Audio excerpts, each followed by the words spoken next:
This podcast is about the bright side and the dark side of family restaurants. Plus, at the end, I'll talk a bit about what some restaurants are doing, and it sounds crazy.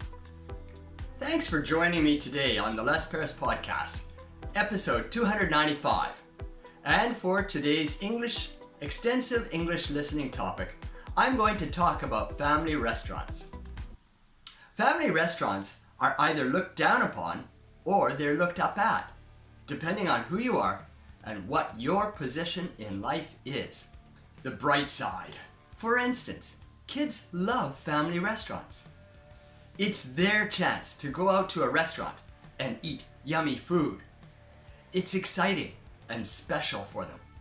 On the other hand, parents love family restaurants because it's an easy place to take their kids and get reasonable food and not worry about making noise for all the other customers, because those customers also have kids at this restaurant. It's a stress-free, relaxed, but special place to go and have food.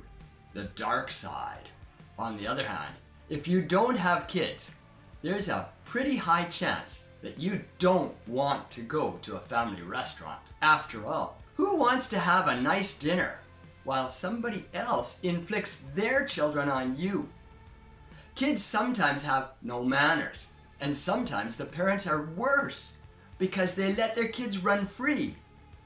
The restaurant staff is unlikely to supervise the kids, and they go crazy. This can be a bit worse if there's a drink bar or a salad bar. That usually means lots of trips back and forth from the salad bar to the drink bar by the kids. Movement in the restaurant becomes dangerous and noisy, and nobody can relax and enjoy their food unless they have their own kids there. Amazing news. I read in the news where one family restaurant actually imposed extra charges for the families that didn't control their children. Can you imagine that you have to pay extra because you didn't keep your children in line? It sounded like a good idea from afar. But if you get close up, there's a bit of a scary idea going on. Who's the guy that decides when the charge gets applied?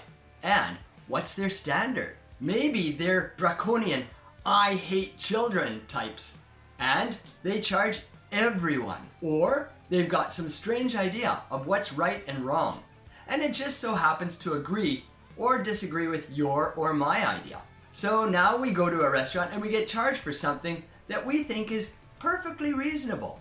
That could lead to some irate customers. If you go to a family restaurant, you might want to check in on little rules like that before you settle into your meal. Who knows who could be watching and what they're planning? Be sure to click the subscribe button now if you want more extensive English listening practice. My channel is a great way to do extensive English listening practice easily. Thanks for listening.